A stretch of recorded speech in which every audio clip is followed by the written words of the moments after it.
Janata Dal United na Hauzik Lairiba BJP na Luching Malengak asi sougatpa lepnaba warep lowre atuba matamda withdraw torgani haina ZDU Manipur State ke President Ketremem Berena Fongdokre Wafama Singa se Elite News ke editor ga akhanana telephonic conversation amada Fongdokibane Berena makhatana Fongdokibada hantak pangtokadoriba urban body gi mikhalda party asi ki oina chapchana mirep thadokane Loinana Lakador English Singani Kungamariki, Lok Sabha Mikalda, BJP Nataba Party Chairmanagani Hare, Panbaya with the Manipur veteran politician Dr. Nimai Chan Luang Ngarang Party as the Changlak Patagi, Taramno Okrabani.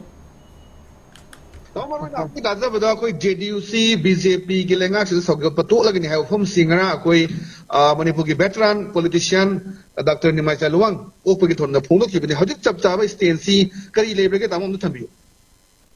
Mase koi center da NDA koi ka kaina da banina BJP ka kaina ba NDA degi thola banina koi mafam mas jo an JDU na BJP leingakta sogala base koi withdraw tawham thoya adula center na lauri ba phire tugi koi wang da chatpa yada banina koi atubu matam da masida koi support tori base withdraw tawnabu gi da makta koi sem sare Orang ayam berluasan atau sebenarnya formality terawat pergi.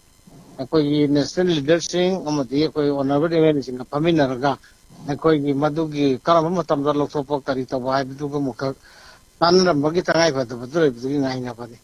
Maka nama local body mikal sinak sel selain sida koi party ki ba koi mirip thadong naba tu kasih plan lebra kamai tahu party ki ni tahu. Lain madu kita koi party cap cana tema kan ni aku head candidate aku ni topo ya apa mungkin cuma tokan ni itu kan aku seminar di ba alliance group tu kisah koi pun seminar na bukan kan ni aku ngak cana tahu tu yana raga tu yana bam tu candidate tokan ni.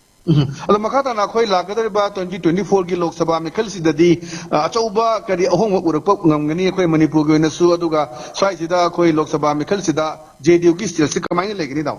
Koi masida koi ki center da NDA ga NDA da koi yaudra banina am apa masida Mahagarbandhan ki puthok padu koi soidra seminar kani candidate se Mahagarbandhan ki oina kaman candidate putorapa JDU de ki oi besu Congress de ki oi besu atai Party lagi, oi besar ya, ada pun nak potong nak bukan nak ni.